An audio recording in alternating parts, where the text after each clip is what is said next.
Oh, sh...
give me a moment here. I gotta get everything set up. I gotta also get rid of. I'm gonna take a moment just to get rid of some maps here that I have kind of jammed in here. You know, no need to have those annoying extras, right? Let me get the. Let me get it playing in the bot. Hi, zombie. What the fuck? I stop fucking streaming. Stop it. Oh my god. Stop fucking goo-goo-being me.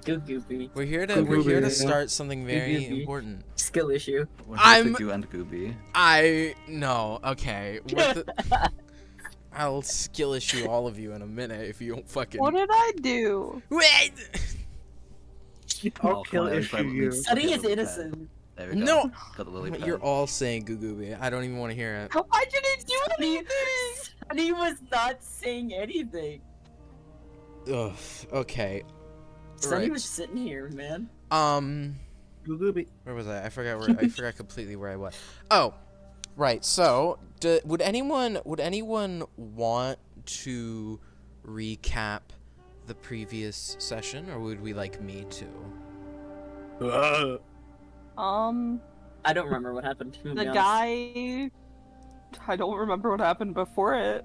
Oh, we got Faith's trip back. We went into Yeah, the tent to but sleep, and then before while that- sleeping, while sleeping in the tent, we Oh, yeah. Sorcerer attack. Sorcerer attacked us to try and steal something. This person was a I came in stuffed late. animal for a bit. Yeah. Um, And after Sorcerer had been cuddled and then arm jailed. Zorson got cuddles? That's fucked up. He was good put I in was arm jail. drunk. But yeah. Drunk And then if I remember right, we then kind of followed him back to the base where he was. Actually, no, he slept then.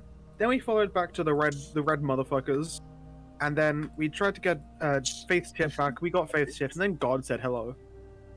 If we also have That's it. Lepori's sword. you do Oh, have yeah, we Lepori's got the sword, Lepori's sword. so to put a Lepori's little sword? What? to put that into a cohesive the undead blade. line, Oh, the yeah. sword that of I've basically been holding and staring at. The sword- Time. the sword of undeath That's from stupid. many sessions ago fell back into Tempest's hands after it was found being bought by an antiquarian, which, talking to that antiquarian, also showed that the designs, the deck of fate, changed depending on who picked them, but that's besides the point. You had made it. We didn't get too into it. We just kind of left. Yeah, you looked at him and you saw him. You definitely saw him. What did you just open? Yeah. Never mind. Don't worry about it. It's cold. Where we Sorry. were, from Okay. there, you had just acquired the chip that you were sent out to find. The chip that would supposedly fix Faith. And after Faith has shut off for a couple of minutes to, reboot his systems, he's still rebooting, so we'll give him a moment to fully reboot entirely. But as Darren, who you all had met previously at the night market, kind of he shuts the... Yeah, Tempest. Oh Believe it is yeah, that guy. that's right. You all, the rest of you are fucking. From the point of the mountains, anything before that, it's just me. Okay, yeah, because where was Lixon hiding? Lixon was in the cave thing. Yeah. Like in a cage in the cave. No, On like the right way. now. Yeah. Oh. Like right now, where's Lixon? Is Lixon with Tempest? I know Lixon's- Yarthil and the Collector snuck off. Lixon and I walked up with Faith. Yeah.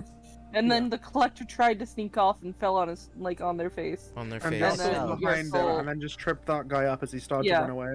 And then I pulled the hood off of We're doing great. We're so nice. You pulled the hood off who? One of them. I don't remember who. Oh. The one who was trying to sell us the chip because we were trying to see if we were sourcing. All right then. So we'll start back there. In front of Yarthil now is George, Darren's son, as previously stated, face first on the floor, completely just face full of sand as the Collector once faced. And so that would mean Yarthil, Tempest, and Lixon, you're all standing over this guy. He's didn't get clean. I don't. what the shut the fuck up. Anyway, Want a break from the ads? Anyway, Wanna I have break to the download ads? that one later. You're all standing over George as he lays I on the. literally sent you the MP3. You could No, chuck it in. it's a different Okay. one. I was gonna say. No, I have that one downloaded. Don't worry. You all are the three of you, except for the Collector, who I assume has kind of brush themselves off from falling straight into the sand a few moments before. Yeah, You've been completely noticed at this point after falling face first. Oh damn. Do you wanna rejoin everybody, or you got something Yeah, else I'll you wanna do? rejoin. All right. I'll make myself known. All of you stand over George, who's face first in the sand, seemingly not coming back up in fear or just plain embarrassment. And you see Darren kind of walk over. His hands are on his hips, you know. He looks like a very disappointed father, and he looks at his son, and he kind of does the disappointed, like, shaking his head. And then he looks to all of you, and he says, "Well, are you going to arrest him?" I don't have the authority. I don't know where I You am. have the arms though. I do. Do you want to? Oh, I see. I pick him up and put him in my arms and go arm jail time. You see, as you kind of pick up George, he kind of spits the sand out of his mouth as he, had his mouth open because he was talking to his dad before he, tripped and fell face first. And you kind of sling him over your shoulders. I'm gonna. You know what? No, you're holding him. I'm not slinging him on my shoulders. I'm holding him like a hug. Oh, Yeah, you're bear I'm putting him hugging in arm him. jail. Okay. He's in arm jail.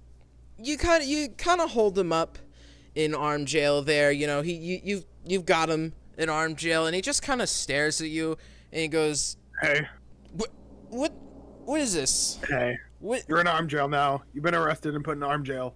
Arrested? Arrested for what? Me? I don't know. You're in arm jail now. He just. Yeah, go on. You've been arrested for theft. That. That one, yeah. Oh. Okay, I've really got nothing to say for myself, so yeah, okay. Darren kind of comes over to the side of you, Yartil, and he kind of points to his son. Now, son, these famous people are gonna take you to you do know where jail is, right? I just turn him around to look at the party. Darren kind of like follows this and like walks around so that he's facing his son. You guys can go on. Were you all gonna say something? I don't know where jail is. I only know arm jail. Do we know where the nearest jail? No idea. Which maybe. jail? Which We're not jurisdiction are we under? We're not accepted from around this area, so Darren kind Here we go. of Darren kind of just like leans in to whisper to Tempest, just take him to the one in Friedsuens. Just put him there. I'll come get him in a couple days. Just scare him. Yeah. I don't think that's a good idea. Oh, it'll be fine. The dwarves there don't ever go down there. Well, there's it's really not a good idea. No, I think it's, he kind of like puts his arms back up on his shoulders and talks louder. I think it's a great idea. Son, you're going to jail, and you're going to learn the consequences of you stole a very prized chip. I mean, and in the middle of his sentence, I need all of you to make me an Arcana check. Hey, you want to know something fantastic right now? Mm-hmm. Brenda, open my character sheet. I forgot. Oh boy, 0. 24. View. 2 minus 2. 2 minus 2 is a plus 0, 6. baby.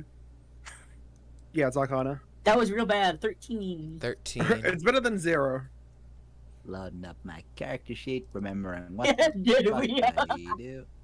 It's okay. I've had mine open since 6. I didn't load up anybody's character sheet. I don't even have All right. face. That's a nat 20 for a 27. Hey! Whoa. I hate I to be am like magic. this, but the DC was 19. Tempest and the Collector. And me. You're not 19? Oh no, I'm under. Yeah. Tempest and the Collector. You don't know what. You don't know where from. But something just happened to all of you. Something just happened. That is all you can discern. You Motherfucker picks up the phone, puts it down. Something just happened.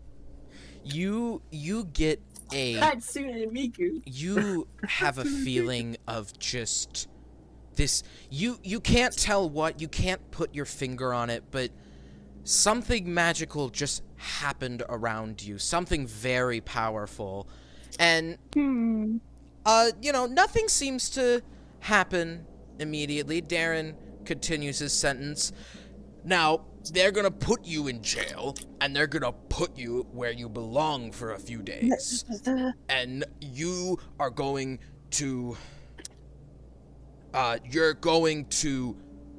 Theft isn't... Okay, I mean, how bad You're getting is shook. this? You shake him. George just kind of, you shake him off, sand kind of flies off his face, that it was, the sand that was stuck to his face. Darren kind of leans into you, leans toward you, Tempest, and it's like, okay, but was it really that bad of a theft? Was it like... It's like I mean, it could have. Yes. How bad?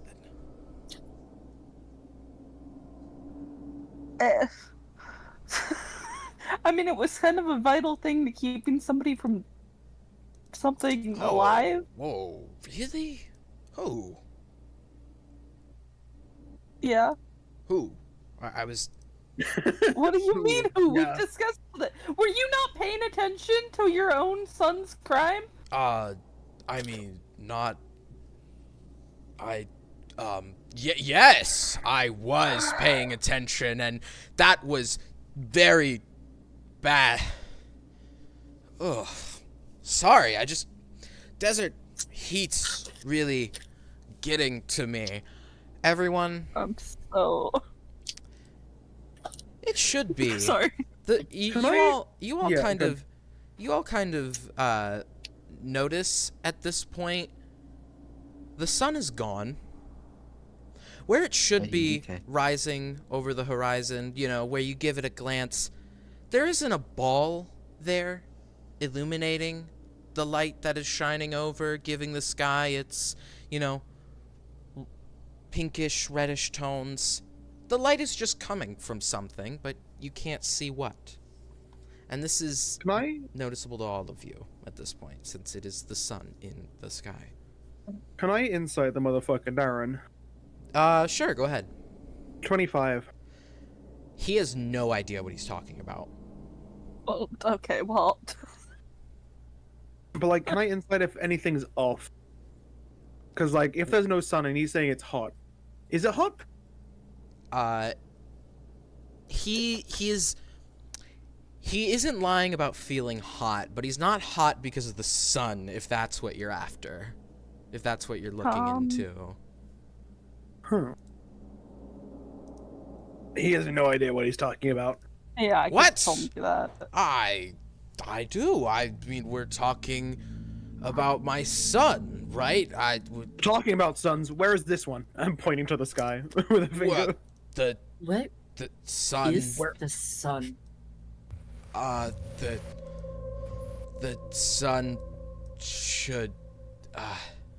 Can I try look for where this, look for where the light is coming? As in, like, using kind of shadows and everything. Like, the shadow would be the opposite way of where the light is coming from. I'm not gonna have you roll for that because that seems, something you could discern. Kind of looking to where the light is emitting from on the horizon, and judging by the shadows of yourself, by all accounts, the sun should be there. Your shadows are acting as if though the sun is shining down upon you, and the light is coming from what should be the sun. It's just the sun isn't there. Are we hallucinating? Lixon, hold this for a second. I'm, like, just offering out the kid. The sun. Do you try to pick him up, Lixon? Yeah, I guess I will. As you reach out your hands to catch the kid, he turns to sand and falls straight through your fingertips, as if though he was never a person to begin with, but just a clump of sand. And Darren seems to have no reaction to this. Whoa, Lixon whoa. screams. Be right back. I'm gonna basically run towards the horizon. At full speed, The dashing, so horizon 80 feet is per round. the ocean is like very. As in, like, basically, as far as I can go towards where the light should be coming from. Running in that direction, you notice where there should be either ocean. I mean, you could have sworn you saw ocean coming in. It's just more and more sand. No matter how far you go, it just continues to be sand. And the rest of you looking around notices slowly everything around you begins to kind of crumple into sand. The people that were working on the cart itself, the crates, the tents. George has already fallen to sand where Lixon was once attempting to hold them, and the only one who doesn't crumple into sand is Faith. Faith seems to stay in his dormant, rebooting good. position, but he isn't moving, but he also isn't turning into sand, and slowly... I'll start running back at this point.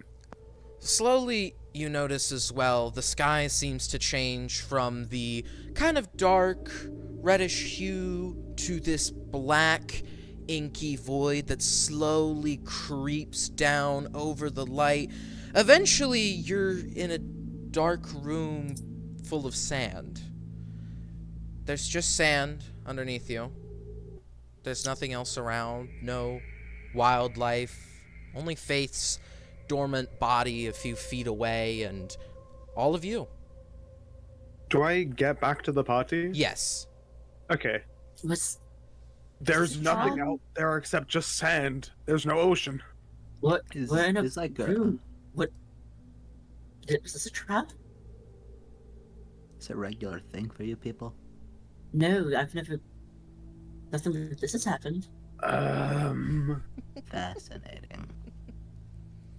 You said we're in a room. Can we see the wall? As far as you can tell, the room it has enough sand in it to be in the same shape of land as the entire realm of Renovamen. You can't see anything but sand. You can't tell if there are walls to this room, but as you take a closer look, the sand is beginning to shift. And I go into a fighting position. A stance.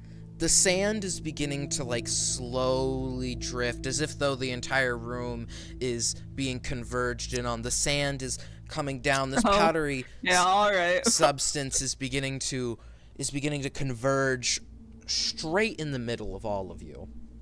There's a little hole in the sand that seems to be where all the sand is going to. Faith's Big as the hole. the hole isn't even big enough to stick your finger in at this point, but it definitely seems to have some depth as the sand is just continuing to go down in it. It's not a threat at the moment, but it's definitely very noticeable. I think it is a threat. We're being trapped. I mean, You do also notice Faith's dormant metal body is being slowly dragging towards the hole as well, and as a couple of seconds pass of you all looking at it, it continues to get bigger and bigger. It's now big enough for any of you to fall into, and it continues to grow, but none What of does it you look are like sucked then? in. There's just now this hole in the sand. What's at the bottom of the hole? Looking into this sandy hole, it yeah. just looks like a vortex of sand, like a whirlpool in the water, but, well, made of sand.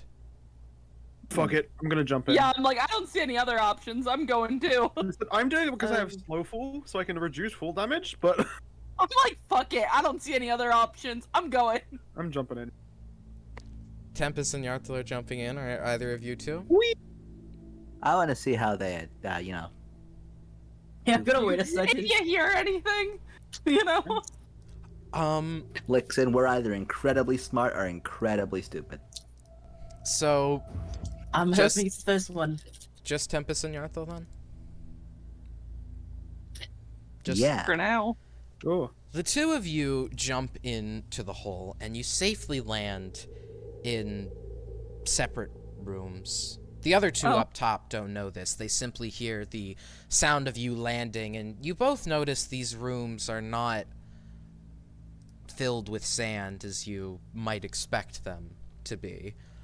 For the two of you still up at the top, you notice the sand all around you is slowly waning.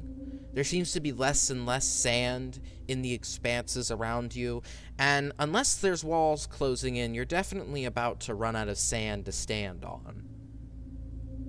Oh, I have an idea. Yarthel, You cannot hear them. Can I Yarthel. hear? No. You Okay. down Wow. there? Well, I've deduced one of two things. One, they're dead. Or two, they have Super a dead. terrible sense of humor. Is it really is it dark? Fuck. Is it dark where we are at? Like we can see It fine? is the sky is dark, but strangely the room is lit enough for you to see each other.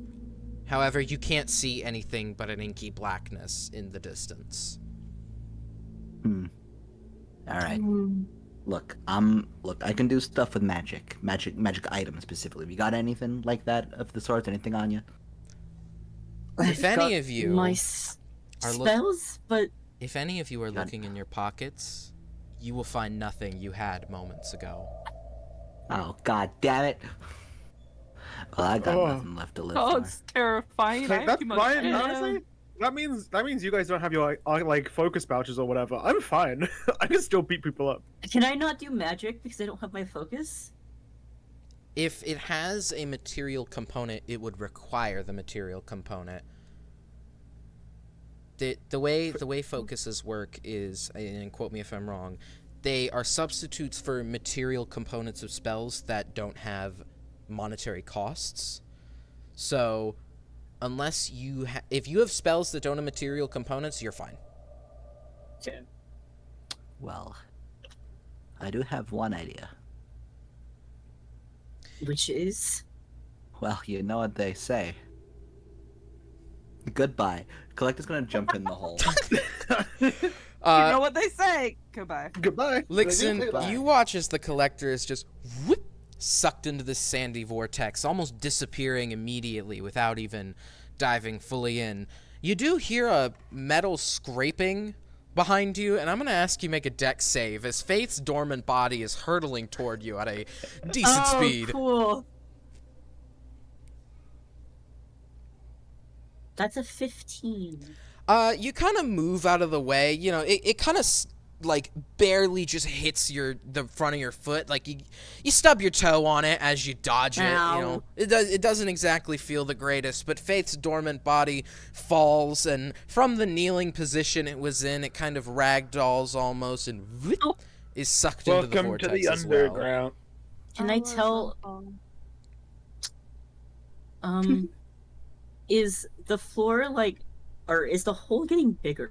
The hole at this point has now increased to be about 10 foot in radius. You're barely on the edge of it, and it almost seems as if, though, now with how little sand there is left in the room, that the kind of sides of whatever this strange space you're in are angling themselves. So you're beginning to slip a little now that you've lost your footing, dodging, Faith's body. You're going to fall in if you don't have anything to escape it, but I don't have anything I can grab onto. it's just sand. Cool. I guess I'm going in. I don't have anything I can do. Welcome to the hole. Sliding in to the hole.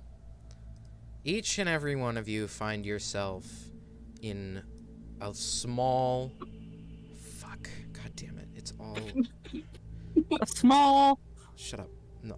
Small. You all find yourselves It's the right in color too. very small What is? small rooms. Each of these rooms What are are they made out of? And these They're not rooms doing are the that. same inky black substance that you once saw in the strange sandy space, and you all feel reminiscent, nostalgic. That's probably a better word. Ew. And This does shit. Oh no. And you know what? I don't know how to decide who goes first in this, because Initiative checks. do we want to... I mean, technically that could work. Do you want to do initiative checks to see who goes first in this? Yeah. Do we why need not? to do initiative checks? Does it matter? I mean, it's just a random way to decide. Yeah, who it's goes just Yeah, I mean, first, it's right? just I kind of. guess. That's an 18. 18? 24 with a nat 20. Wild. Wow. So 15. Whoa. 23. So that would mean Tempest is the highest. No, wait, who? 23. Who? What do y'all get? 24. Okay. Four. Yartil, That's great. I'm gonna go grab dinner. this will take a moment. Reminiscing back to a much older time. You were much younger than you are now. You weren't a part of the Renovamen party. And back when you lived in a small forest town called Denza, you remember back to your childhood, and you remember your home. It wasn't a grand home, you know. Your parents weren't exactly the most compatible of the Renovamenian species. Your parents, being a dragonborn and an elvish woman, they had their squabbles, and you're much younger at this point, sitting in your room. You're about 9, 10. This was years ago.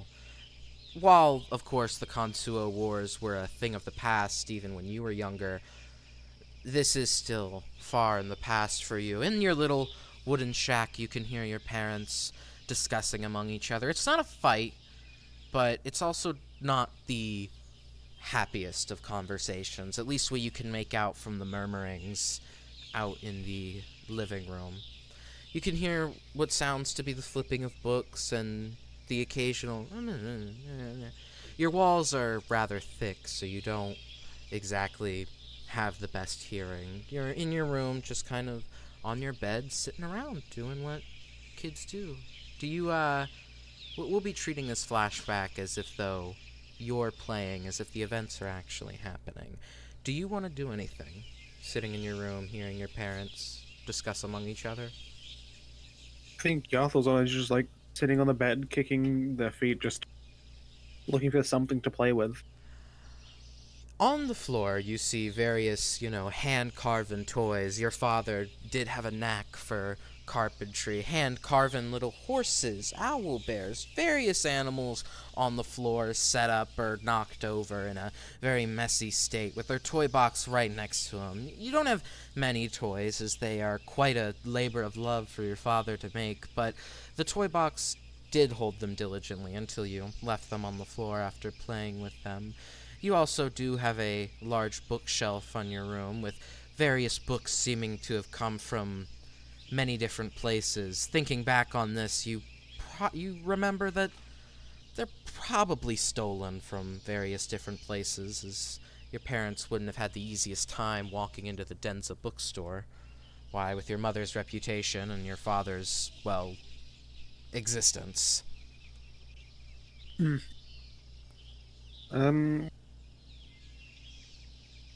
kind of like looking and just messing around with the toys basically for a while. Alright, playing with your toys, eventually you begin to hear something a little more distressing coming from your parents. Or they're not fighting, of course. They're still in the living room hanging out, but you hear what sounds to be as if something just flew through the window and broke, and something's occurring in your living room as you hear what sounds to be metal clanking. You're not exactly sure, like the unsheathing of swords, the shing they make, and footsteps kind of bouncing around the room as if two people just got into fighting positions almost. At this point, we're definitely like trying to like go to the door and slowly open it to see what's happening. Are you peeking out or are you walking out? I think peeking. Actually, no, walking out. He's not gonna be ready. Is ready to, in case needed, do something. Mm-hmm. Walking out, you kind of see, you see your blue dragonborn father, sword in hand, kind of looking around the room frantically. He is a muscular sort, he clearly was a lumberjack, carpenter sort, covered in, sawdust. His clothes clearly haven't been cleaned for the day. There seems to be only a certain time they can get these washed. They're wearing, very self-made clothing. It's not bad clothing by any means.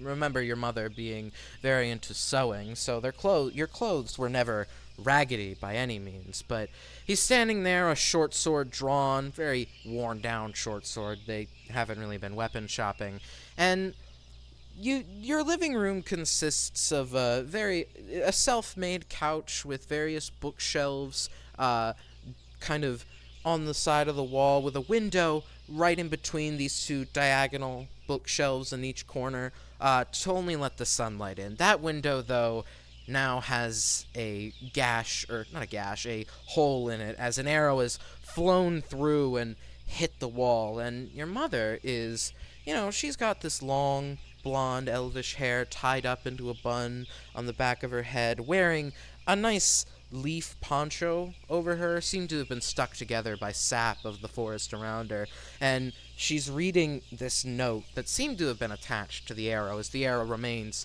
stuck in the wall. And your father, looking around for a moment, notices you and kind of twirls the sword and sheaths it back, and he kind of walks over to you, crouching down. You are rather short for a 10-year-old, and crouches down. Hey, son, Yarthil, you don't have to worry about this. We're just, What happened? some, he kind of looks over to your mother. Someone left a stray arrow, and it flew through our window. Oh, okay. I'm gonna go talk to your mother for just a moment. And he stands up. You notice the sheathed sword, the belt that he kind of has around him, and he walks over to your mother and kind of puts a hand on your shoulder, and you can actually hear what they're saying as your mother turns to your father. They found us. What do you mean they found us? They found the shack. I told you building it this close to the border of Denza would be bad. It's fine. You're rested, right? You're not afflicted anymore. No, I still am afflicted. A lifelong curse doesn't exactly go away. Okay, that's fine. You don't have any disguised magic to... No, I don't.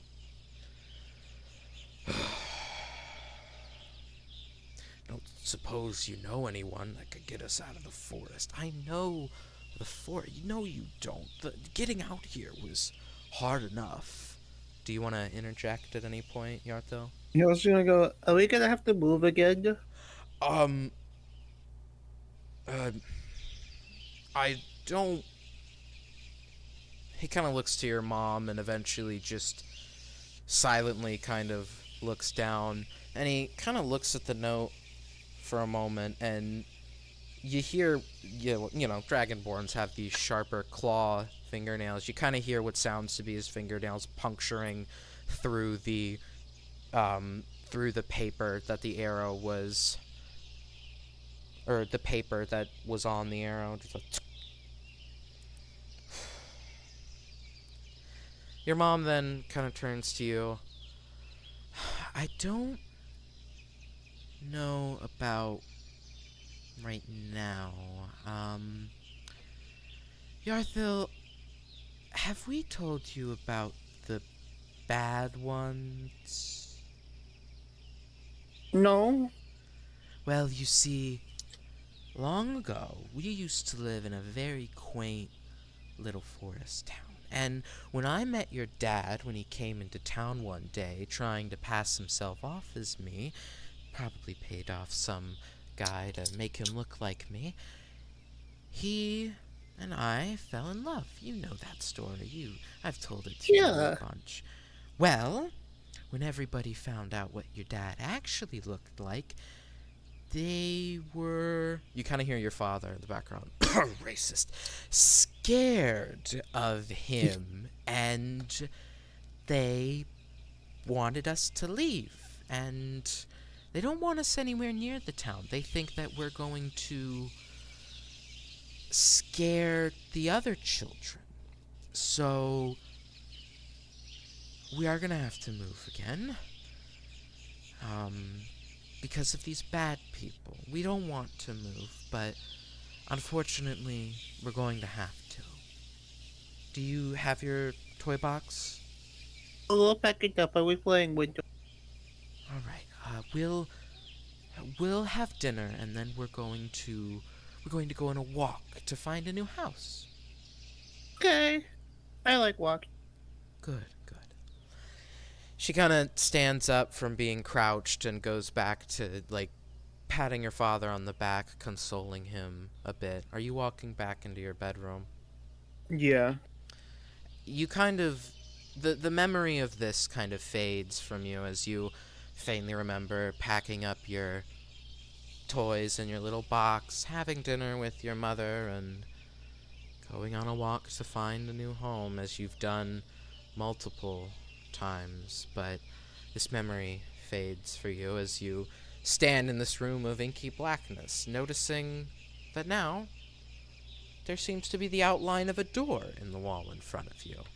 With that, we are going to cut to Tempest. Now, Tempest, you don't find yourself reminiscing on the past. Your past was actually pretty nice, you know, you being affluent and wealthy, despite that fate having been changed by the deck, but you're not aware of that. You know, you remember, you don't really have any quarrels with your past. Cedar! Sorry. Hey, Cedar, we'll get to you in a bit. You don't have any quarrels with your past. 20 years. But you do... You do notice that in the room that you're in, this dark room, a faint strumming can be heard in the distance, almost as if though it's your own lyre you're hearing. A strum of can be heard very distant. I tried. Can be heard very distantly to the right of you. It seems to just continue playing this chord as your lyre rings out, and you do notice the lyre isn't on you. You don't have your trusty lyre with you, and you can hear its chord being strummed just feet away from you. But you can't see it.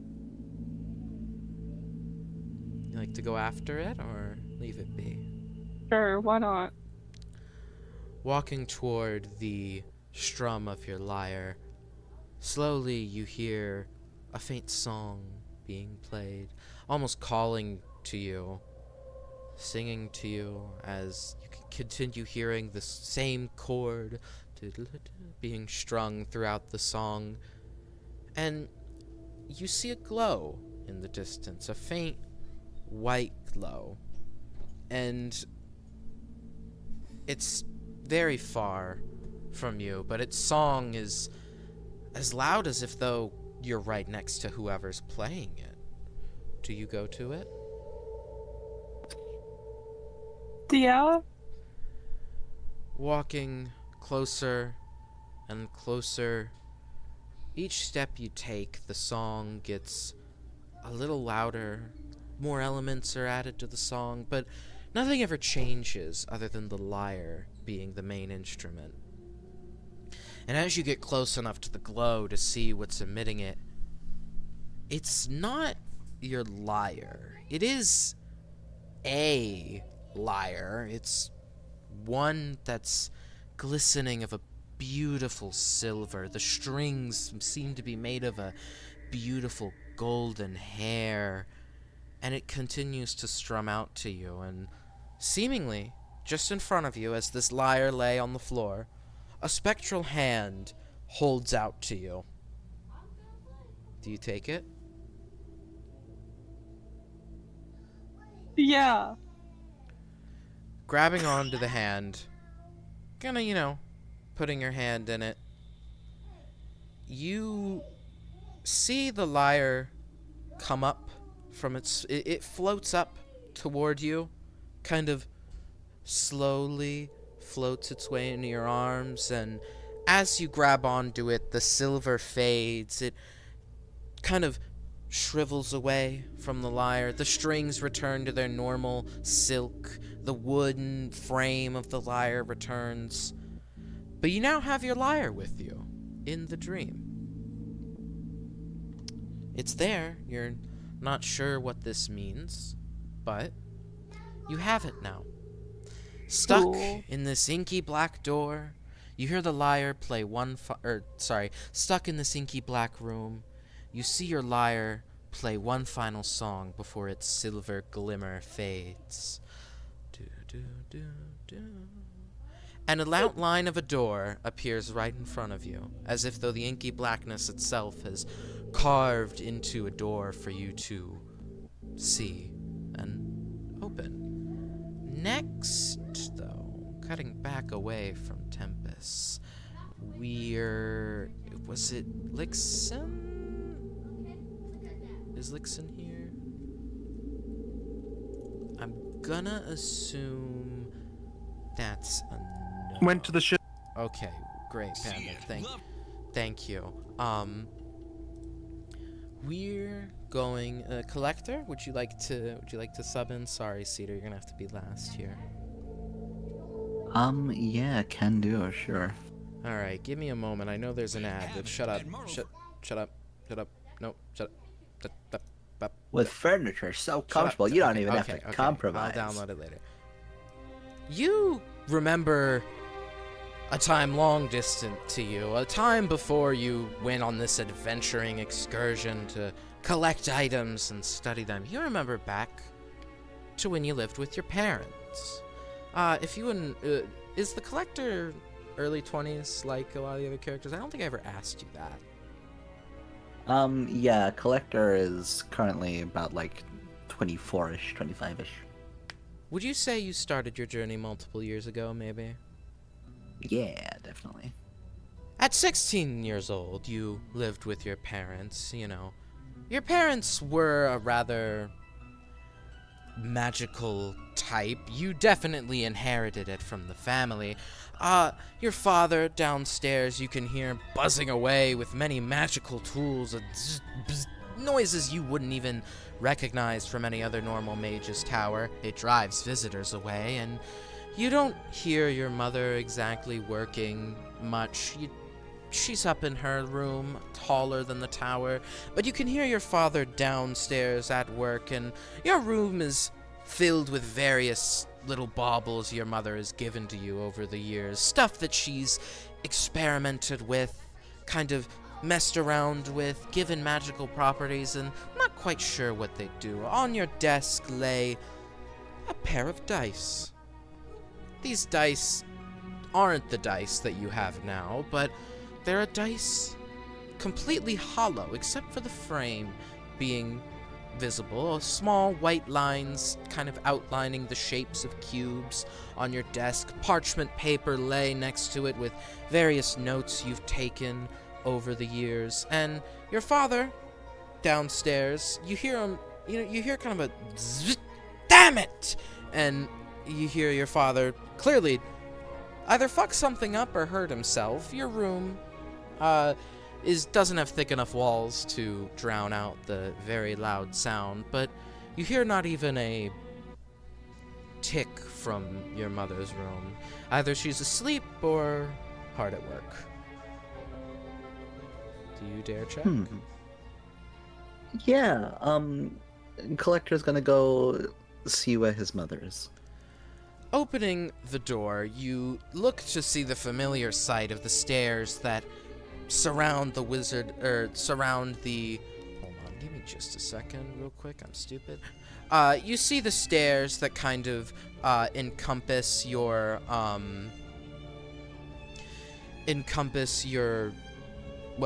house. I mean, You see the stairs that go down to where your father is, and you see the stairs that go up only to stop right at a door where your mother's room is.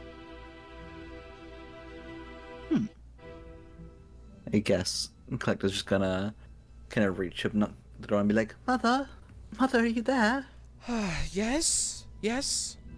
You hear kind of like a sideways shout to you, as if though your mother's looking at something else in the room, and also, like shouting to the side, "Yes, yes." She doesn't come to Mother, may I enter? Yes, but just don't come too close. I'm working on quite a new spell. Just be careful when you open the door. Don't open it too fast. Collector's gonna like kind of slowly open the door, kind of like peer into the room first before properly stepping in. What does he see? You see your mother. You know, her bed is kind of off to the left side of the room, but at her workbench, you can see your mother holding her hands over a bright white orb. There seems to be various runic scriptures on paper right below, right next to this orb, and your mother's kind of holding her hands over this orb, and she's like, "Yes, dearie, I need to maintain concentration on this, or I may never learn its secrets."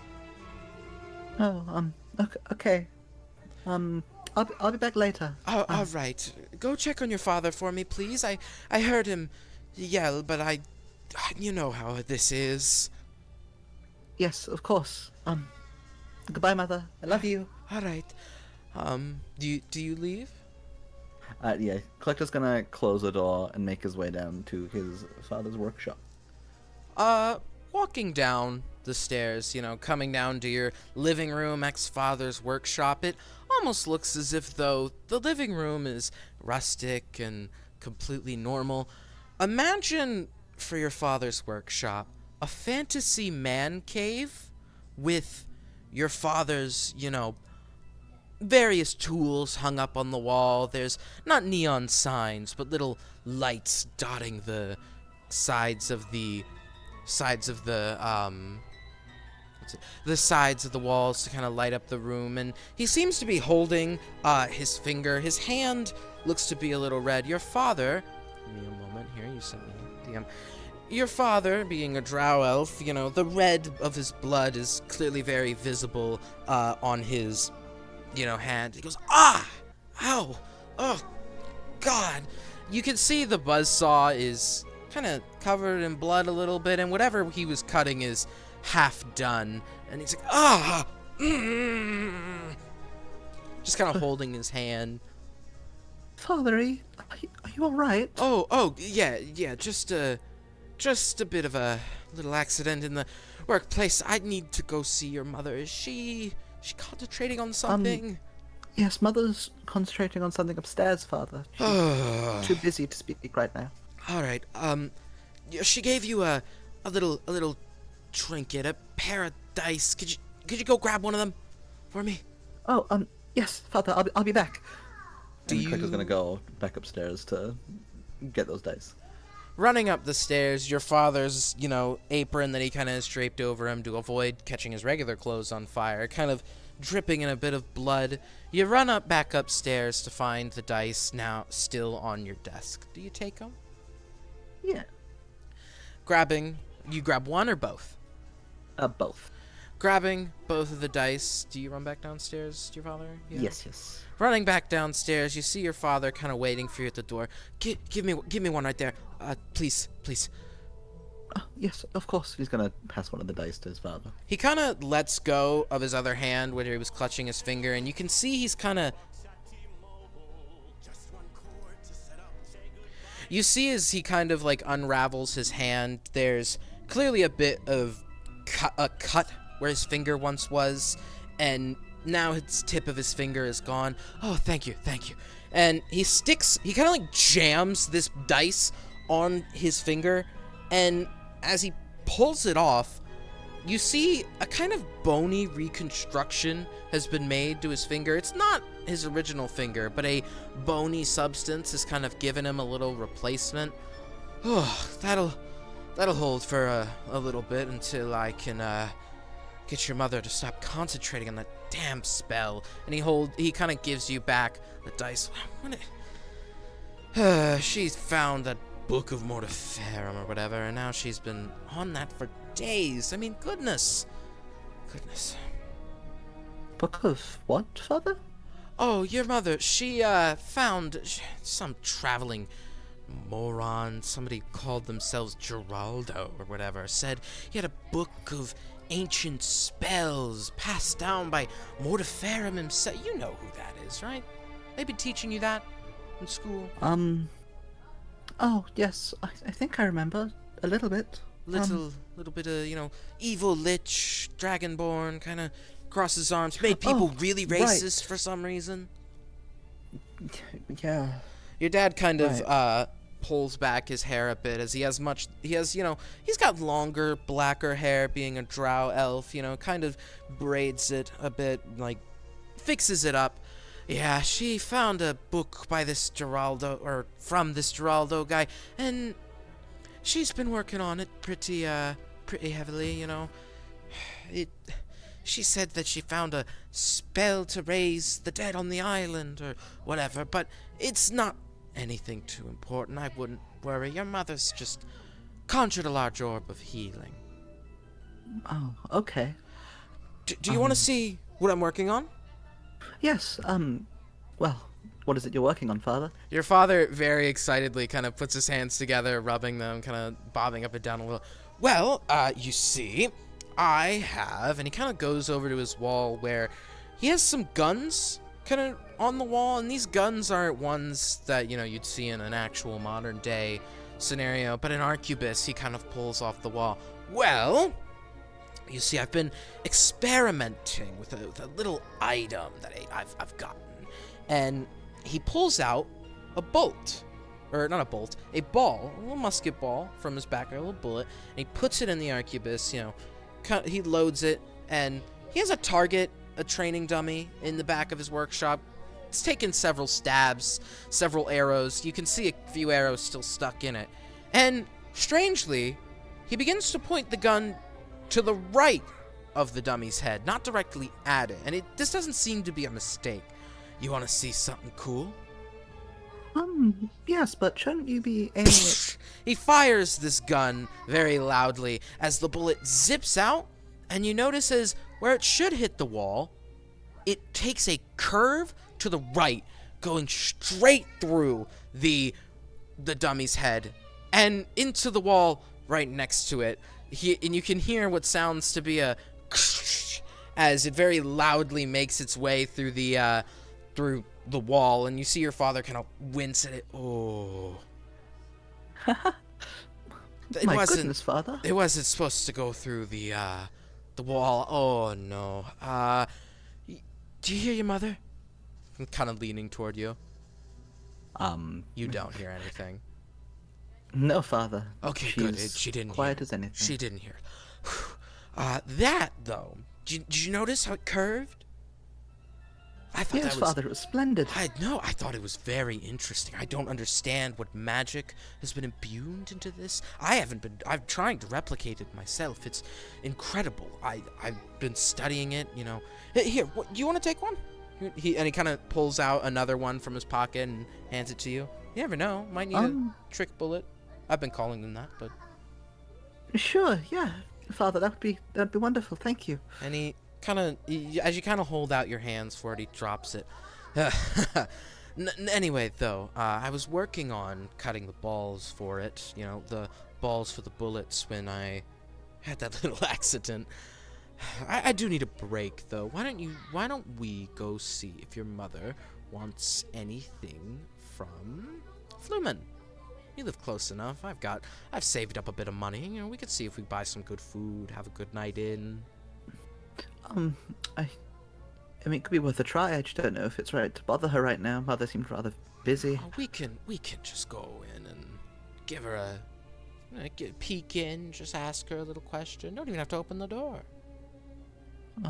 Well, okay, Father. Yeah. Do you want me to? Let's do that. I'll go up. And he kind of straightens his apron and walks upstairs. Do you stay downstairs or you follow him up? Collector's gonna just take a seat on the floor downstairs, just kind of wait patiently for Father to return. You hear kind of a upstairs. You bah, as clearly he startled your mother by this, and you hear that ring out from upstairs. Oh, sorry, honey. Were you? Please don't startle me. Oh, I'm so sorry. Listen, we're going to get some food from Flumen. Do you want anything? Our chickens mature this type of year. Do you want? Yes, I would. All right, we'll get some. And you hear your father's booming footsteps kind of come back down the stairs, with him being very muscular, having to work his tools and work his various things. Well, it seems we are having roast chicken tonight. That sound all right? Oh my. Yes, Father, that would be quite splendid. Yes. All right. Well, come on? And he kind of holds out a hand for you to kind of help you up off the floor. Yeah. Collector's gonna reach his hand up and get up. He kind of pulls you up. All right, I'll go get the horses set up. I'll meet you out there. And he walks and opens the door, shutting it behind him. And you remember this as this memory begins to fade from your reminiscence. You remember having a delightful time with your father, going out to the store, buying the chicken, having a wonderful dinner with your mother, who was able to stop concentrating on it, as it seemed to have given her a little bit of a sooty face as it blew up in front of her. You kind of, as you come out of this memory, kind of remember, hey, aren't I in a party that's trying to kill Mortiferum? It's a little bit of a reminder to you that Mortiferum is someone you're indeed going against. And now, wrong buttons, I'm hitting the wrong buttons. We'll cut back. We will cut. Hold on. I gotta find the right ambient. We will cut to... Okay, I swear to God, if I get another fucking ad, I need to download these, but I'm stupid and dumb. You want to break from the ads? I do want to break from the ads, actually. I really do. We will cut to Lixen. Lixen, you're back now, right? Yes, I am. Lixen, you remember back to a long time ago, back when you were in the town of Draconest. In fact, maybe even just a few weeks ago, just before you were kidnapped. You remember back to the town of Draconest. A festival was going on, something that you didn't really care to remember. Probably some drinking thing your father set up. But a festival is going on within the town as Dragonborns of all different colors party around the town square, and you, sitting in your father's luxurious home, can see through the window of your home a very grand party going on in the town square. And your father comes up to the door of your bedroom. Knock. Lixen? Oh, Lixen jolts a little bit, being so lost in thought, and then please just be like, yes. Your sister Persephone and I, we're about to go to the festival. Would you like to come? I'm not all that fussed about it, but if you require some company, I mean, food will be free. I do run the town. We could get free food, I'm sure. Sure, I'll come along. I don't see any harm in it. All right, he kind of opens the door. Your room is very...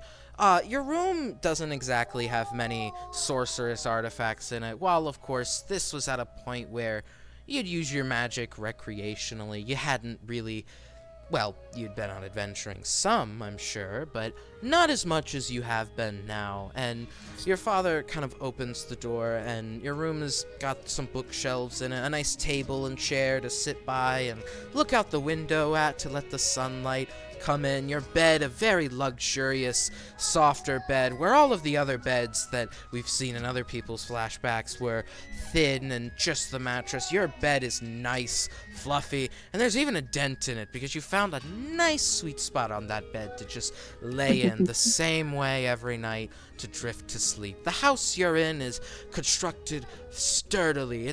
You're clearly a very affluent past, and your father kind of opens the door.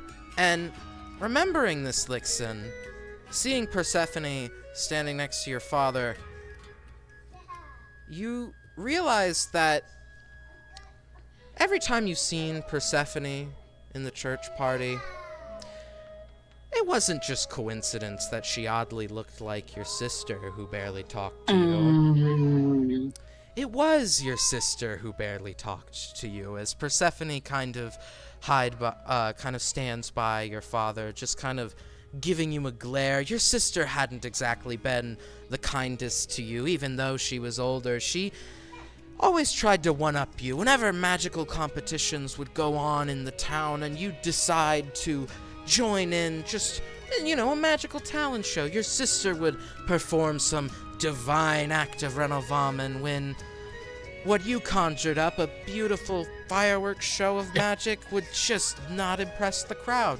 Your sister would one-up you, and the worst part is, well, you could never do anything about it. She never said anything to antagonize you. She was never mean to you. She was just better than you, and the town just never recognized it.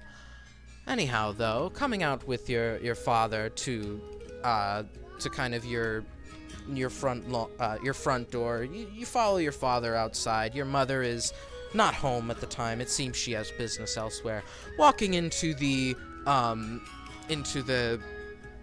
vast expanse of the town, several little dragonborns are wandering around. They're all having a great time. People are cheering, people are dancing to music being played on a stage, and your father, accompanying you with Persephone, who's a little taller than you, walking throughout the town. Persephone on one side, you on the other.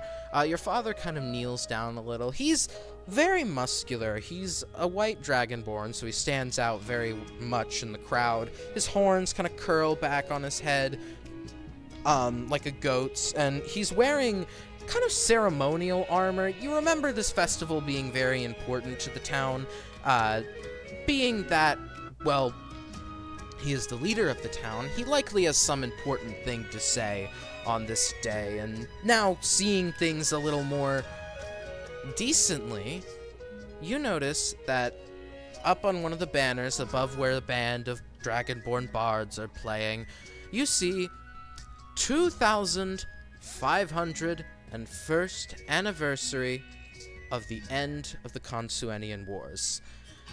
Knowing your history, you know that's either very wrong or very right. It's kind of evading you, but it's the anniversary of the end of the, well, Consuenian Wars, the event that Mortiferum foretold that 830 years after he would return. Anyhow, as you walk about the town, your father eventually points out to a set of stands, a set of merchant stands, and he hands you a bag of golden coins and states, "There's a pretty good spellbook salesman around there, but also some really great food. Do you wanna go enjoy yourself?" I see no reason why not. All right. Persephone and I have a speech to make in just a few moments, so we'll be over there for a bit until we're on. Enjoy yourself, though. It's a great day. Mortiferum died on the stage. You know that? How can I forget? Hate that guy. Anyhow, go enjoy yourself. And he kind Of of course. freshens up his armor and holds Persephone's hand and walks over to the stage, backstage, where he gets ready. Do you head over to the merchant stands through the crowd of people that are kind of all talking? Yeah, sure. Heading over to the merchant stands, you see various stands. You see fried butter, which strikes you as odd. You're not quite sure what's going on with that. Corned dogs. Very strange food being sold at this festival. And a spellbook salesman, seemingly having come from the far reaches of Renovamen to sell copies of his spellbook. Some Geraldo guy, you're not sure who. Well, Lixon's gonna head on over to the spell books and look at the selection. A dragonborn, a red dragonborn, very tall, wearing a black robe, is attending to his copies, and he turns to you. Oh, sorry, I didn't see you there. Not many spellcasters in this town, despite being sorcerously run. Well, I suppose you have the right customer then. Well, I certainly do. Would you like a copy? They're 15% off for the festival. Sure, why not? You always catch up on some reading. Of course, and spells are always the best kind of reading, even for a sorcerer like myself. And he kind of winks at you as he grabs. He seems to look through each of the spell books, each copy of them, and he picks out one and kind of holds it in his hands. You notice this one seems to have a difference to all of the other ones. The little red bookmark sticking out of it. This one's a copy of my personal notes. It's a special edition, almost. It's 5 gold. Oh, well, aren't you just the charmer? And Nixon's gonna pull out the 5 gold and hand it to them. In the bag, filled with quite a bit of gold. Your father definitely had gold to go around. Handing him the 5 gold, he hands you the spell book. Enjoy yourself. I'm sure there's something new you'll find in there. Well, I sure do hope so for such a great deal. Lixon's gonna wink and then walk away. Yes, great deal. You walk away, spellbook in hand, and as you kind of walk away, you hear, the thumps of your father's, ceremonial armor clinking against each other as he kind of walks up on stage, as the band begins to, play quieter, but not completely quiet, as he's making a speech that shouldn't last long. And he gathers with Persephone next to him. People of the town of Draco Nest, many, many years ago, we landed ourselves here. We landed ourselves in a place of sanctuary, away from those whom, well, frankly, called us mean names for not doing anything to them. And the crowd kind of all gives a little chuckle at this. But in all seriousness, this is a glorious anniversary. My family has taken on this town, and we have defended it vehemently for hundreds and thousands of years. The Sarakas family will prevail throughout these ages.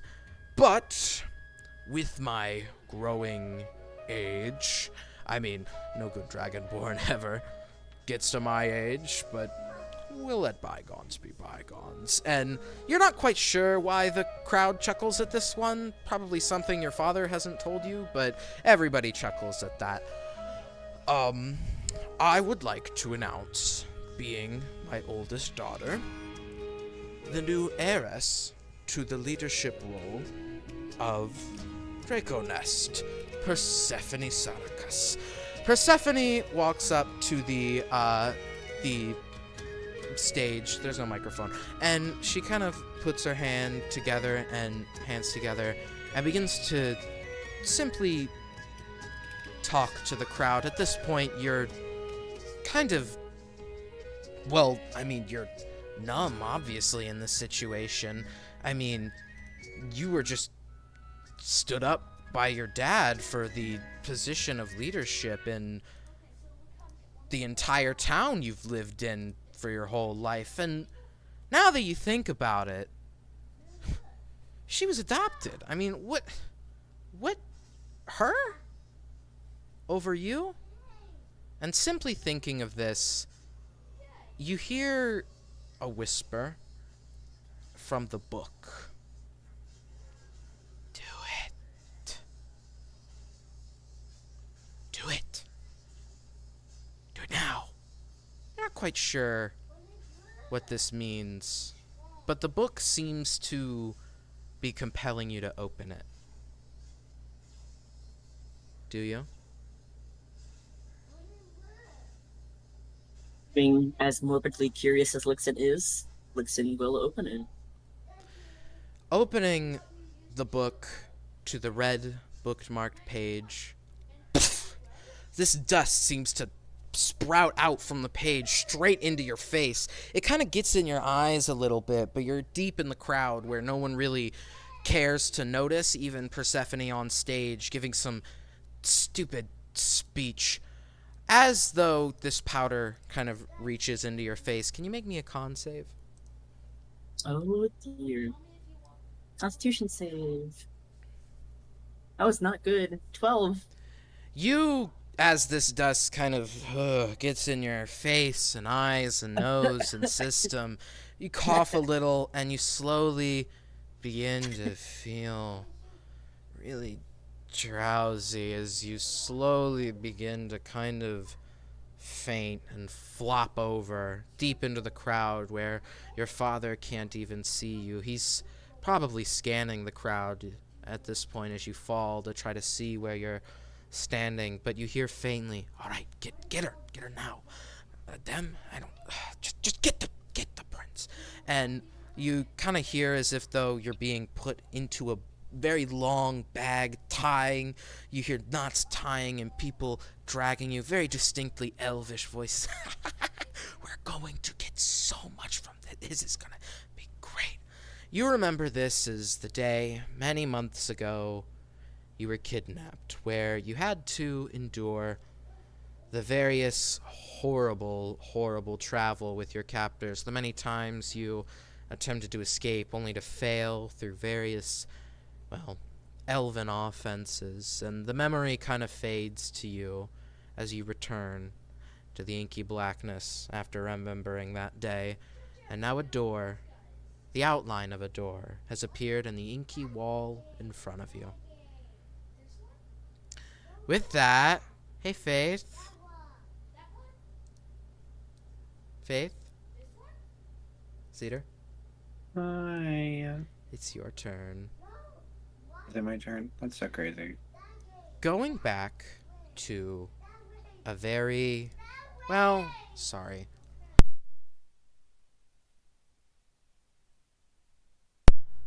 Is the bot not working? Like, am I going crazy? I don't hear anything. Okay, I don't think oh. That's why the bot's not fucking working. I had it muted. Oops. Really? Oops. Going back to a very rainy night, Faith, you remember before your body was even built. I mean, constructing you took a little while. Obviously, your body wouldn't have been built in quite some time. You hear faintly, as every Warforged has a few moments that they can remember before they gain consciousness, you hear, power it with this. With that? I'm not going to power it with that. It's fine. Just stick a couple wires on it. You're the artificer. I'm the... Good fucking lord. Get out. All right. Jeez. Oh. And you hear kind of the sound of a bag of coins onto the floor. There's your payment anyway. I've got important matters to attend to. Oh, important matters. How distinguished. You paid? Go. You'll deliver it to them? Yes, you said they'd be here tomorrow? Mm-hmm. Alright. Go on. And you hear this figure kind of open the door and shut it. And this was the only ever voice you heard from Arillo, the one who paid for your creation. And as you hear this kind of various wires being connected to something, your sight flutters to life as you can see what looks to be the chest of a tiefling, and you can't feel any arms or legs yet, and that's because you're simply a head on a table being connected to a powering device to keep you alive and to make sure, Warforged tend to be bought into creation, so they have a rough time if they're brought to a sentient place and they aren't in a very soft environment. Luckily, though, your creator is kneeling down and kind of pokes at your head. Dunk, dunk, dunk. You okay? You are conscious and able to speak at this Yeah. Yes. Alright. You've been, sorry, I have a script for this. And he kind of pulls out this piece of parchment. You are a sentient being, free to do as your own will, but you have been paid. I have been paid a contractional. Oh, fuck the script. He puts it in his bag. Okay, I've been paid to give you to a group of people, a group of very nice people. Not, it isn't like a slavery thing or anything. They wish to be helped on their journey to kill a dastardly lich, Mortiferum. And he kind of pulls out this chip, the faulty chip that you had gone on a very long quest to repurpose, and he opens the back of your head, sticking it in, and you feel this surge of energy come through you as your personality and true consciousness kind of fully become reality within your mind. Now, I haven't attached you to your body yet. Could you, okay, well, that's not true. I haven't fully attached you to it yet. Let me just, he kind of grabs the top of your head, turning it, his red hand kind of casting over. It kind of sizzles to the touch, but he doesn't seem to be too alarmed by this as he turns your head toward what would become your body. So I put some armor on it and everything. Firstly, how do you like it? That's gonna be you. Am I allowed to say it's fine? Well, yeah, of course, you're allowed to feel. I didn't exactly limit that. Come on now, I'm not an evil scientist.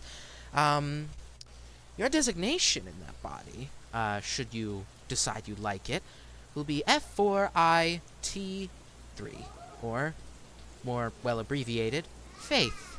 I swapped the 3 for an H because the 3 is just numerical and that's nothing important to you. F41TH. Faith. Make that name? You like it? No? Yeah? I'd rather an H than a 3, but... Yeah, it really kind of brings the cohesion to your full name. Now... Wouldn't that make the word fate and not faith? Wow, an interesting observation from you. I didn't think you were going to be that smart.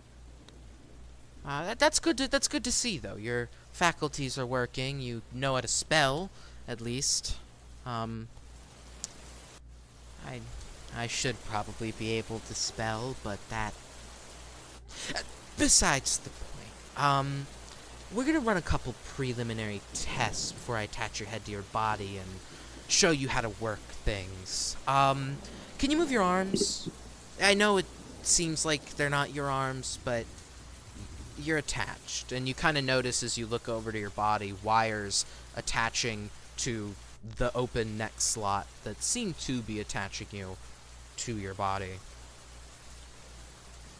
Give your arm a little pump, like you're flexing. Well, they're not muscles, but your arm. I definitely could try. Do you attempt to? Yeah, Faith will try to You try and move it with his mind, basically, because he doesn't really feel as though it's his. You kind of watch as the body's arm kind of like shakily flexes. Only the right arm seems to do this. Could you do the other one? I think. He just tries it with the other one. The other arm now kind of begins to shakily move up and down, and as you begin to move both of your arms, the movement gets more fluid as time goes on. Okay, good. Luckily, we won't have to program that into your legs. Your head will calibrate with your legs so long as you can move your arms. But you can move. That's the good part. Now, and he kind of reaches back into his pocket and pulls out a piece of parchment and holds up a little, give me a moment. A little piece of parchment. It takes you a moment to fully read the parchment. You can read it, of course, but it takes you but a moment to read, as it's a inscription for the cantrip Light. Now, first question, can you read this? I think it was about to be a smart ass, like, yes, I can read this. Is that what you say? Yes. You can read what I'm holding in front of you, yeah? Good. Understand the words, their meaning? Sure. I mean, if I can move my arms, I certainly could think I can read. All right then, smartass. Well, this is a spell. You were just born, so I'm gonna have to explain this to you. A spell is the weaving of magical energies one might have within them that one might have attained through their attunement to technology, their study of magic itself. Magic's acquired in various ways. However, luckily, you met me, Tiberius, who has managed to put a connection to God down into the very essence of your existence. I have given you a connection to the god of Renovamen and attained you clerisy.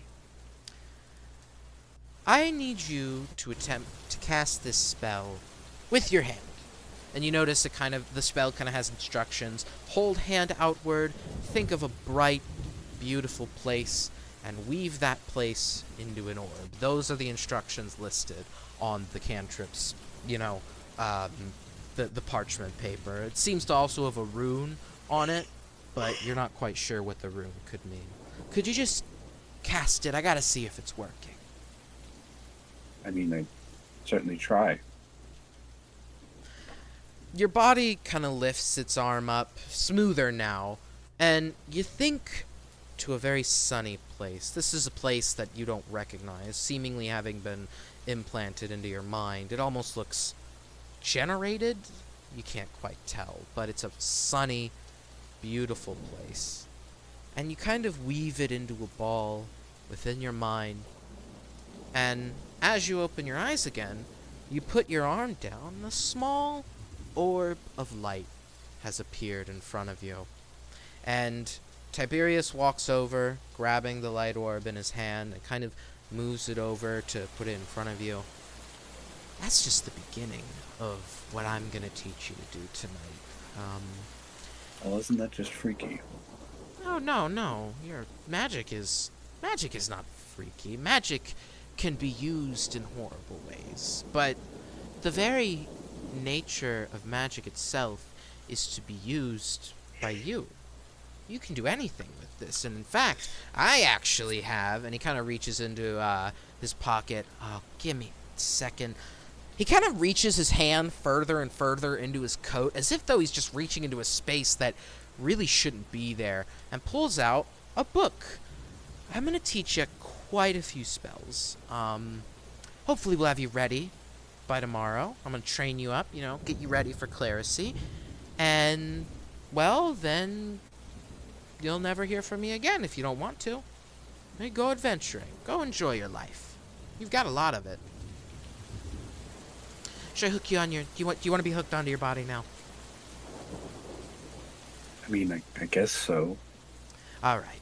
And you watch as he kind of walks over, unplugs from the back of your head, picks your head up, screwing you onto the top of your body, and this memory kind of fades from you as you remember the night being very, very, not intense, but a very wonderful night for you. You learned a lot of your spells, that some of them you might have retained with your change and pact with the gods, but You kind of come back to this black inky room after reminiscing on the night you were created, and you see before you an outline of a door in the inky black space. Since you're the last one we cut to, and I will let everybody answer here as I assume everybody's going to do the same thing, do you open the door? Yeah. Yeah. No, definitely not. No. You opening it? Yeah. Yeah. Everybody,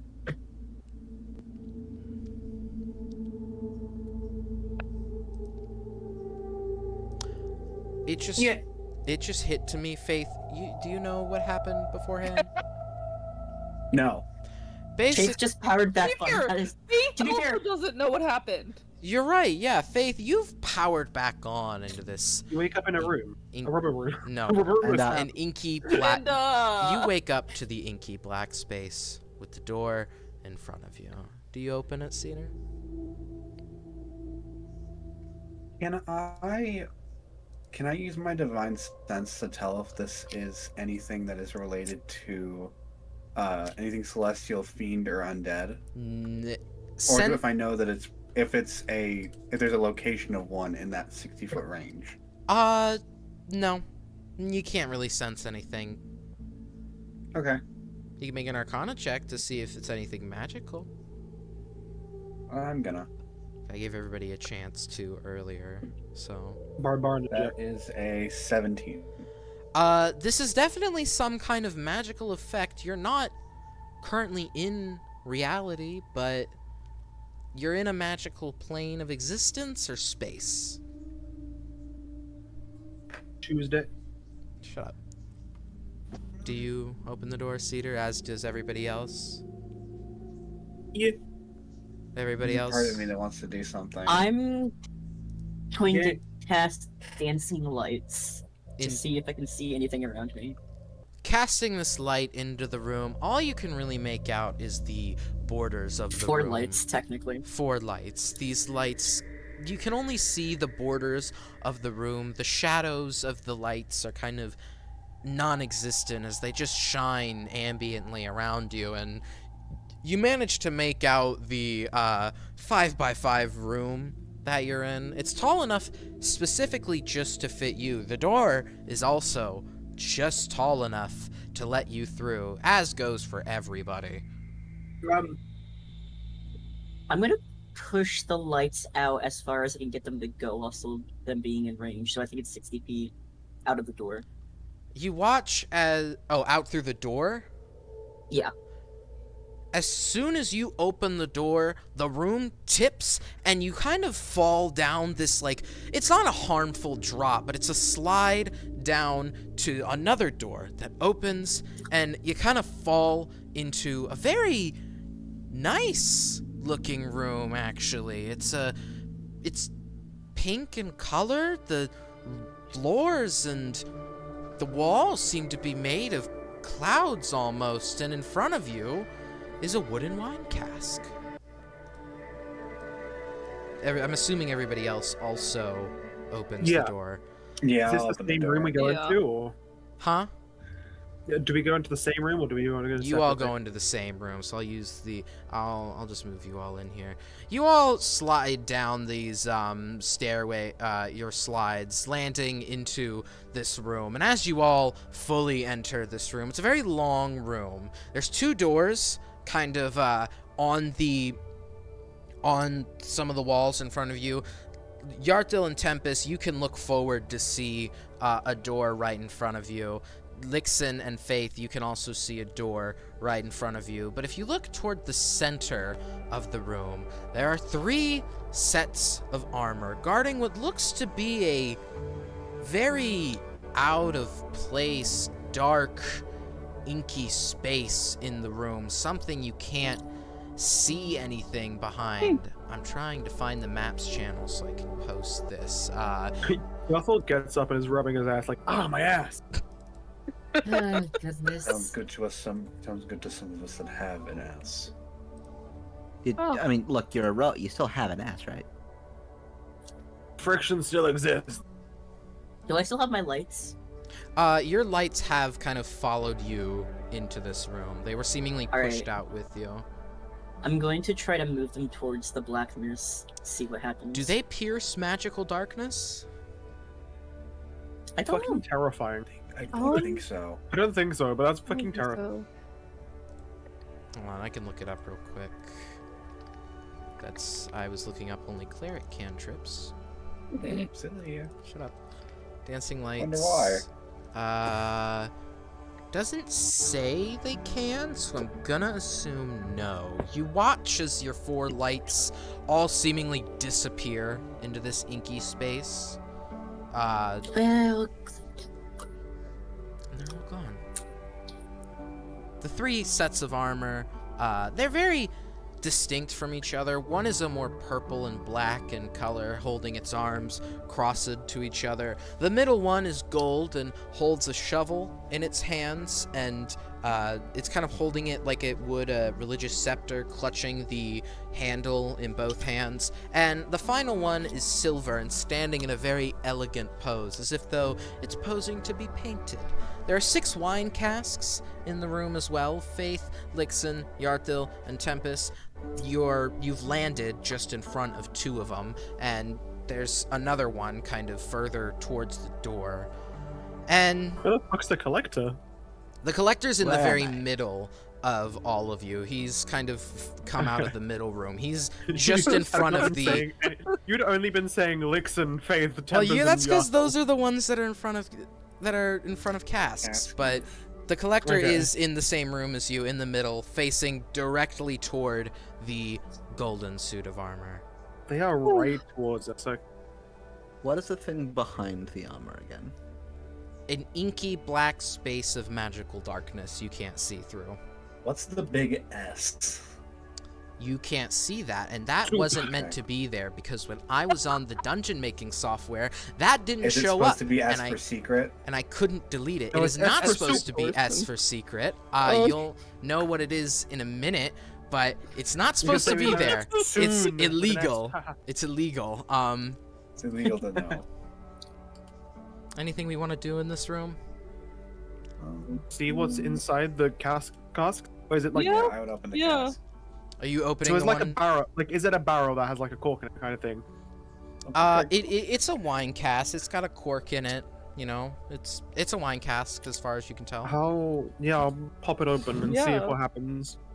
You notice as you kind of like put your arm under it to look for the cork, it's very light, almost as if though it's made of the same clouds that you're in the room. And you pop it open, and as you kind of like move it around, you hear a jingle jingle. And as you pop open the cork, a foul stench fills your nose, as if though someone made some nasty wine in here. Robots can't smell. I punch the barrel to break it. It shatters across the room, and in front of you falls a silver key. Oh, Don't we love these things? I got a key. Does that mean we have to break all of them? I don't wanna Maybe. break things. You hear a No, wait, booming is it voice. actually? You hear That motherfucker. you hear a booming voice come over as someone steps out of the No. magical darkness in front of the golden armor, wearing his signature red robe and bald shiny head. Oh my god. Well, Wait. it seems we're doing the puzzle a little early. You haven't even let me explain. Oh goodness. I like open up my arms and prepare to run at him. to Oh, throw the that's arms not at. gonna work this time. I've prepared for this scenario. I just put you in here, and you think that's going to work? Please. You see, Can I cast ice knife at him? yeah, sure, go ahead. Cool. Casting ice knife. That is a well, that was something good. 11. Chucking the ice knife at him, this thing kind of holds its hand out, but the ice knife goes completely through whatever this is and hits the keg that he's, or hits the, well, just kind of the floor where the keg should have been that Yarthil just broke. Again, I told you I prepared for this. You really need to listen for a moment. You know, the fate of someone you care about is at hand. Can you just talk already? Snapping his fingers, behind you, behind Sorsen and the armor, the magical darkness slowly fades to reveal your good pal Shiro strapped in a cage with a large metal mechanism attached to his good arm. You see, Oh, it's that guy. I've gotten a little tired of playing our normal little games, and frankly, I don't think you all appreciate my games. And I thought about it for a while. And do you know why I think you don't appreciate them? Because of you? no, because there's no good prize. I haven't offered a single prize. Isn't that silly of me? That's very silly of me. So, I've prepared this little dream space. Don't worry, you're not dead. I know that might have been your first thought when... Oh, I thought it was delightful. I took away the sun first, then I made all the sand. Can we get on with this? I'm so tired. Oh, you're so tired. I'm tired too. Well, I don't know what's happening. I don't know why you want to kill your own friend. What's the prize? What's the puzzle? Let's go. Why do you want to kill your friend? I don't. But, I should mention that in this dream space, any, harmful maladies you do accrue will transfer back. I just want to make that part clear before I start explaining. So, in this room, you'll find several casks, and you'll find these three gentlemen behind me. And you notice all of the armor now suddenly animates as the one with the shovel kind of holds it in front of him as a sword. The purple armor kind of puts its arms back together tighter, and the silver armor just strikes an even more extravagant pose. Two of them tell the truth to the key that's really able to unlock this cage. One of them... Sorry, I mixed that up. Two of them tell a lie to the fake keys that if you stick them in that lock will activate the mechanism immediately, cutting off Shiro's arm. I know, I picked a good one. He's not exactly going to be able to sword fight after this. But one of them tells the truth of where the actual key is. I see you found one of the keys already. Very, very silly, that. Now, I should mention that if you don't find any of the keys in the next 5 minutes after I leave, the mechanism will automatically activate and... Oops, no more arm. It'll be sad, really, but... I'm going to have a lot of fun. And, oh, I forgot to mention, your long-dead friend or whatever is the final prize if you make it to the end of this. What? What? Yato's ear is twitching now. There's like a loud jingling from Yato's ear twitching. As he says this final line and begins to fade, the illusion almost dropping as this hologram of Sorsen disappears from the room, you see in his place is a small clock hanging above the armors, and it starts counting down from 5 minutes. Go. Oh, fuck. Right, let's get Yeah, easy I'm gonna, and I'm gonna, I'm gonna point at the purple armor. Does 1 equal 1? Do you want to know where the key is? Does 1 equal 1? Do you want I to have a know where the better key answer. is? Does 1 equal 1? Do you want to The know thing where the was key lying is? about the key, not. Oh. Faye's gonna walk up and cast Zone of Truth on, like, in a circle around. We the have to room. get the keys I'm first. smashing something. Yeah, Lixon's also starting to snatch I've open. already smashed my one. That's why I'm doing it. Well, y'all have fun with destroying the things. Are you Smash all one of them. Are you all spending time just smashing all of the casks in the room? Yes. I'm Yeah. not. I'm asking Alright. the motherfuckers. If Faith ain't, I'll smash Faith. I'll say that Huh? takes okay. Lixon, Faith, Tempest, and the Collector. You're all smashing barrels? No. Okay. Faith is not. Faith Faith is isn't. not. The rest of us are. I'm casting Zone of Truth. On the three of them? On the armor, yes. As you attempt to cast this spell, the gold armor reaches out a hand and slaps you. Rude. That Sorry. was kind of funny. This causes your concentration. He does this as you're attempting to cast the spell, so he keeps interrupting you. Even if you stand further away, he yells at you, attempting to distract you. But as you attempt to cast it right next to him, he just smacks you. Rude. Seems that you cannot cast Zone of Truth on them. This is Okay, me am I telling only allowed you. to ask about the keys? Yes. All of them answer that in unison. Are you smashing casks or? They just answered we Yeah, the smashed question them now. about the key. I'll smash I'm just Cax now. at the same time as them smashing them. I'm like back. Yeah, asking this is all questions. happening at the same time. Yeah.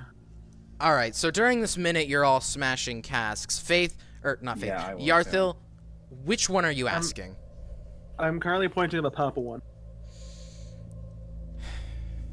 The key is in the smelliest wine cask here. Okay, so that would be mine. You, and I point to the gold one. The key So we is have buried no- under my feet. You, I point to the last one. The gold one's lying. Okay. What about you? One said that. One said it was Which under- one are you pointing at? The silver one still. I said, which one are you? That's a lie. You just asked the silver one, I thought. Yeah, which one's you? I'm saying this to the silver one. Like, is he the lying one or is he a truthful one? Do you want to know where the key is? Sure. Armor 2's lying. The gold one.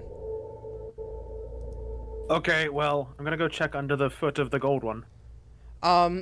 As you kind of reach down to dig under the gold one's feet, you see, some of the casks are smashed at this point. About 30 seconds has passed. Kind of moving under his feet, he goes, "Oh, dearie me, I apologize. Let me..." He stabs the shovel into the ground, unearthing a bit of cloud, and he takes a step back, and the golden key was there under his feet. Okay.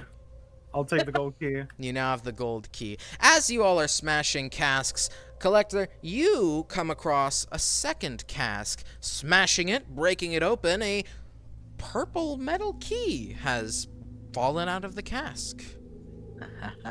Nice. Do you take it? Can we Yeah. Wait, I had an idea.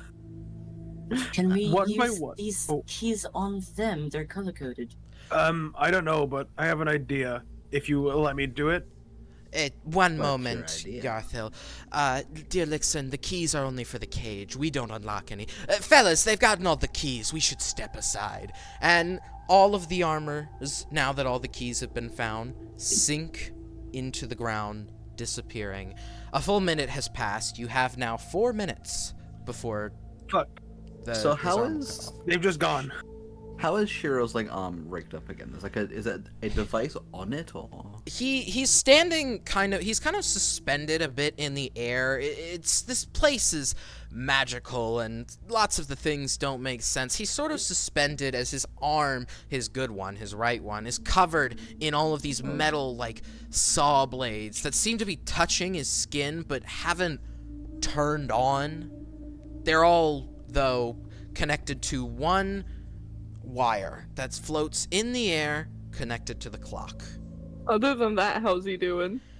He seems to be unconscious at this point, not entirely aware of what's going on around him.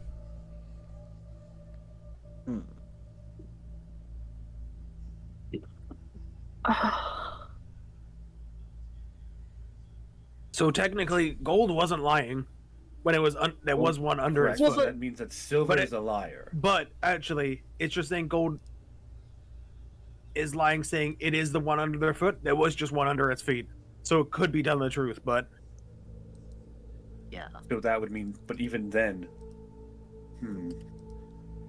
To be clear, each of them were specifying which key was the right one. yeah, that's what I'm saying. Not And- that there was a key Yeah. there. Yeah. So either, and they've all gone now. We can't talk. I mean, I had them written down. So that's I think silver, like the silver key, was sorry. silver key Uh, was in the smelliest one. Yeah, and that's purple. The other two were saying stuff together. Sorry, what were you saying? Wait, no, you found the silver one and the smelly one. Yeah, Silver key. Yes. Okay, purple one Collector was the found the other purple one. one in his. yeah. The gold was then under then the the gold was key. under of his the gold. foot. But if it's Zombie, can you repeat what they said for us, please, so there isn't any confusion? I wrote it down for us in player chat. Yeah. I No, will re-recite it. The purple one stated that the correct key was in the smelliest wine cask. The gold one stated that the key was buried under his feet, and the third one said the gold one was lying. The silver one. Silver said gold was lying. Gold said it was under his feet. Purple said it was in the smelliest wine cask. And And two the- of them are lying. Two of them. Yes. Two of them are lying, one of if- them is telling the truth. It can't be silver. Why? It can't be so. Oh well, yeah. Silver By doesn't. process of Yeah. elimination. Purple Well, was technically- correct by saying it's Because Well, yeah, because they could both. Yeah, it could be silver and gold could be lying.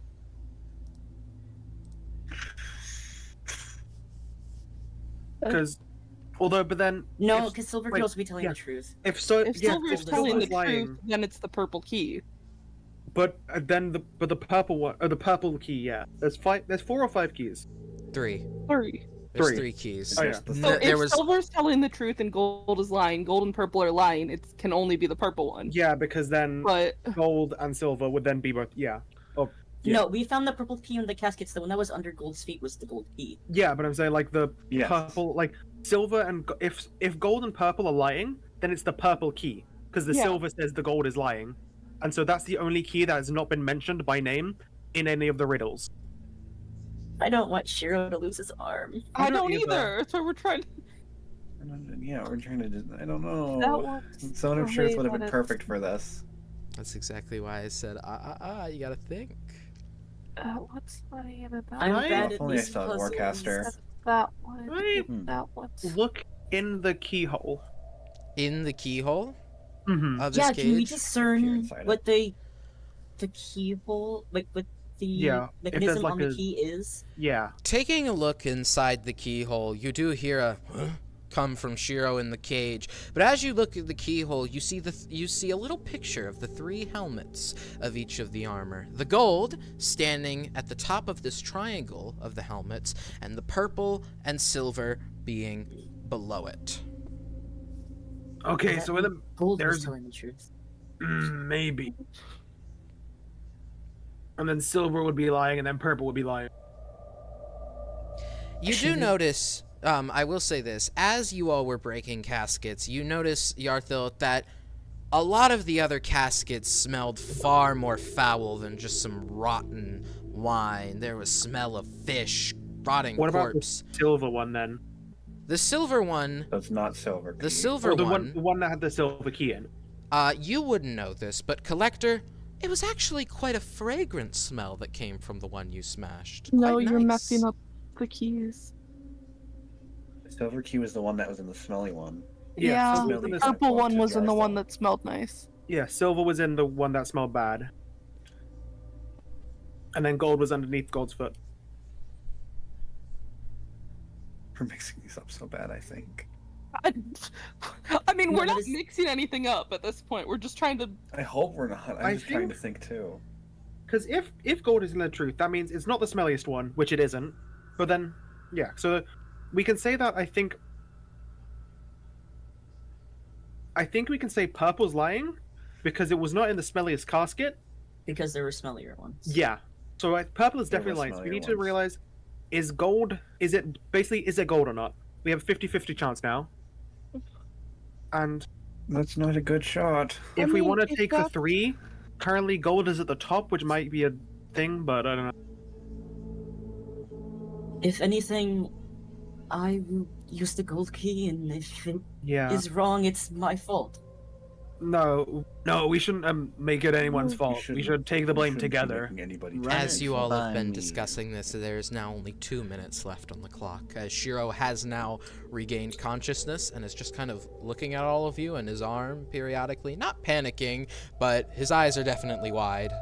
So run it by me one more time. So you're saying gold guy had what key under his foot? Which color? The key? gold A key. gold key. Gold key. What? Wait. What did he say exactly? It's What did the gold- underneath The First one say? under one under his foot He is the just- key. But that's incorrect. It's buried. No, but it was under his feet. Yeah, what's Under under He had his to feet. he had to stab his shovel into the ground and dig it up to Okay. to reveal it. And which one was in the stinky barrel again? Purple. Color. The Silver was silver in one. stinky, but it wasn't the stinkiest barrel. There was stinkier. Alright. Okay. So silver.